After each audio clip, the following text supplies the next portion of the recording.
Hai teman-teman, kita akan membahas partikel dengan tema di balik makroskopisnya dunia tersimpan mikroskopisnya partikel dengan anggota sebagai berikut. Pernahkah kalian mendengar tentang partikel yang dijuluki hantu?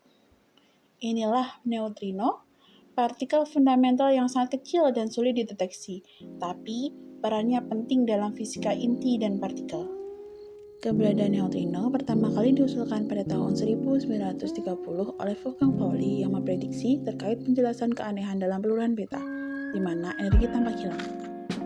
Hal ini terjadi karena inti radioaktif berubah menjadi inti yang lebih ringan dengan memancarkan elektron.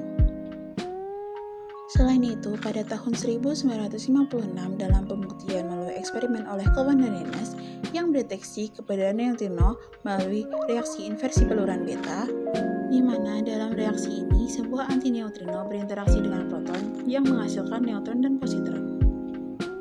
Eksperimen ini dilakukan dengan menggunakan tangki air besar yang ditempatkan di dekat reaktor nuklir dan menghasilkan sekitar 3 peristiwa per jamnya. Neutrino adalah partikel subatomik yang sangat ringan, tidak bermuatan listrik, dan jarang berinteraksi dengan materi lain, sehingga sangat sulit dideteksi. Ia termasuk dalam keluarga lepton dalam model standar fisika partikel. Terdapat 3 jenis neutrino, yaitu neutrino elektron, muon, dan tau. Neutrino dihasilkan dalam berbagai proses alami seperti reaksi nuklir di dalam matahari, peluruhan radioaktif, reaktor nuklir, dan peristiwa kosmik seperti supernova. Meskipun sebelumnya dianggap tidak bermassa, eksperimen modern menunjukkan bahwa neutrino memiliki massa yang sangat kecil dan dapat berubah dari satu jenis ke jenis lainnya dalam fenomena yang disebut osilasi neutrino. Bayangkan seekor bunglon yang bisa berubah warna saat ia bergerak. Begitulah kira-kira cara neutrino berosilasi. Penemuan osilasi neutrino menjadi bukti kuat bahwa model standar fisika partikel, meskipun sangat sukses, belumlah lengkap dan masih menyimpan banyak misteri yang perlu dipecahkan. Lalu, dari mana sebenarnya neutrino ini berasal? Seperti yang telah dijelaskan sebelumnya, mereka diproduksi melalui berbagai proses alami yang dahsyat. Di jantung matahari, dalam reaksi fusi nuklir yang menghasilkan energi bagi kehidupan di bumi, triliunan neutrino dipancarkan setiap detiknya. Selain di matahari, neutrino juga dihasilkan dalam peluruhan radioaktif, reaktor nuklir buatan manusia, dan bahkan dalam ledakan bintang raksasa yang spektakuler yang kita kenal sebagai supernova. Peristiwa kosmik seperti supernova adalah pabrik neutrino yang sangat kuat, memuntahkan sejumlah besar partikel-partikel hantu ini ke seluruh alam semesta. Penemuan ini sangat penting karena membuktikan bahwa model standar fisika masih belum lengkap. Neutrino juga memainkan peran penting dalam memahami proses di dalam bintang dan evolusi alam semesta, serta menjadi fokus penelitian dalam fisika partikel dan kosmologi modern. Karena sifatnya yang unik dan perannya yang fundamental, para ilmuwan di seluruh dunia membangun detektor-detektor raksasa yang ditempatkan jauh di bawah tanah atau di bawah air untuk mengungkap interaksi langka neutrino. Penelitian neutrino terus berlanjut, membuka jendela baru untuk memahami fundamental alam semesta, mulai dari partikel terkecil hingga struktur kosmik terbesar.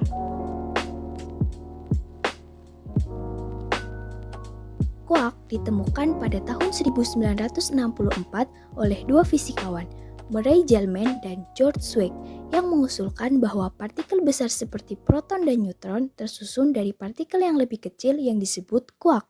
Pada tahun 1968, eksperimen Deep Inelastic Scattering membuktikan teori ini. Dalam eksperimen ini, elektron dengan energi tinggi ditembakkan ke proton, dan hasilnya menunjukkan bahwa proton terdiri dari bagian-bagian kecil yang ternyata adalah quark. Pada awalnya, hanya ada 3 jenis quark. Pertama, up dengan muatan positif 2/3 E, kedua, down dengan muatan negatif 1/3 E, dan 3, strength dengan muatan negatif 1/3 E. Kemudian, tiga fisikawan pada tahun 1973, yaitu Murray Gell-Mann, Harold Frisch, dan Heinrich Ludwig, memperkenalkan muatan warna. Bukan warna visual, melainkan sifat kuantum seperti muatan listrik. Setiap quark bisa memiliki salah satu dari tiga warna. Pertama, merah, red. Dua, hijau, green. Dan tiga, biru, blue.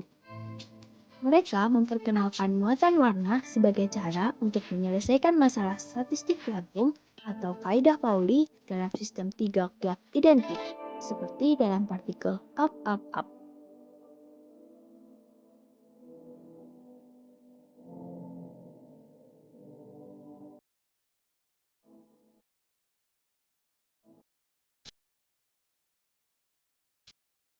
Quark bisa dibedakan dari partikel lain karena beberapa alasan. Yang pertama, quark memiliki muatan yang bukan bilangan bulat. Misalnya, quark up memiliki muatan plus 2/3, sedangkan quark down min 1/3, berbeda dengan muatan elektron atau proton.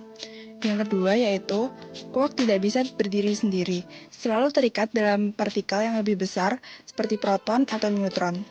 Yang ketiga yaitu, quark saling berinteraksi dengan gaya yang sangat kuat yang membuat mereka tetap terikat bersama. Dan yang terakhir, quark memiliki sifat fisik yang disebut spin yang berbeda dengan partikel lain seperti foton. Selanjutnya adalah antipartikel. Antipartikel sendiri memiliki 3 subtopik, yaitu teori Dirac yang dikemukakan pada tahun 1928, penemuan eksperimen yaitu proton dan antiproton, dan juga sifat unik yaitu anilasi dan partikel netral khusus. Lalu, apa itu antipartikel? Antipartikel adalah pasangan dari partikel biasa yang memiliki massa yang sama tetapi muatan listriknya berlawanan. Setiap partikel dasar, seperti elektron, memiliki antipartikelnya yang dalam kasus ini disebut positron. Antipartikel pertama kali diprediksi oleh Paul Dirac melalui persamaan kuantum relativistik pada tahun 1928. Keberadaannya kemudian dikonfirmasi secara eksperimen dengan penemuan positron dalam sinar kosmik oleh Carl Anderson pada tahun 1932. Untuk subtopik pertama, pada tahun 1928, fisikawan Inggris Paul Dirac mengembangkan sebuah teori revolusioner yang menggabungkan mekanika kuantum dengan relativitas khusus. Teori ini yang dikenal sebagai persamaan Dirac, memprediksikan bahwa setiap partikel di alam semesta memiliki pasangannya, yaitu antipartikel. Antipartikel sendiri memiliki massa yang sama, tetapi muatan listrik yang berlawanan. Sebagai contoh adalah elektron yang bermuatan negatif memiliki pasangan antipartikel bernama positron yang bermuatan positif. Ini bukan hanya prediksi matematis, tetapi Dirac juga memperkenalkan konsep lautan Dirac untuk menjelaskan bagaimana partikel bisa muncul dari keadaan energi negatif dan menciptakan hole atau lubang yang secara fisika tampak seperti partikel bermuatan terbalik. Untuk penemuan eksperimental antipartikel, ini terbukti benar pada tahun 1932 ketika Carl Anderson menemukan positron saat meneliti sinar kosmik menggunakan ruang kabut. Ia melihat lintasan partikel yang identik dengan elektron tetapi berbelok ke arah yang berlawanan dalam medan magnet. Ini menjadi tanda bahwa muatannya adalah positif.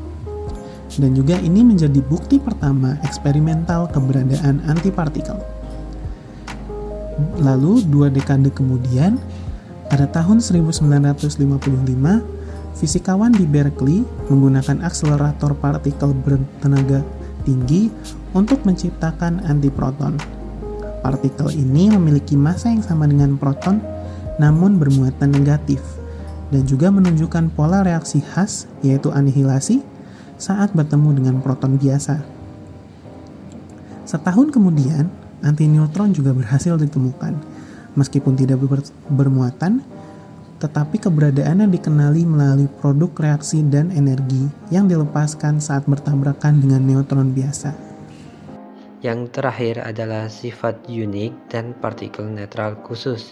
Untuk sifat uniknya adalah anihilasi partikel, yaitu saat partikel dan antipartikel bertemu akan saling menghancurkan dan mengubah seluruh massanya menjadi energi sesuai dengan hukum kelestarian energi. Sebagai contoh, saat elektron dan positron bertemu akan menghasilkan 2 gamma. Kemudian ada partikel netral khusus dengan beberapa contohnya seperti foton dan P0 adalah antipartikel bagi dirinya sendiri. Berikutnya adalah beberapa contoh simbol antipartikel yang kita bahas pada video kali ini. Kemudian kata kunci sebagai kesimpulan pada video kali ini adalah N. Neutrino hampir tak bermassa, sulit dideteksi, dan paling penting untuk hukum kelestarian energi. A. Antipartikel, cerminan partikel biasa, bisa saling menghancurkan saat bertemu menghasilkan energi. Quark, menyusun materi, terkurung oleh gaya kuat dan memiliki rasa. Sekian, terima kasih telah menyaksikan video kali ini. Apabila ada pertanyaan atau komentar, bisa tulis di kolom komentar. Salam.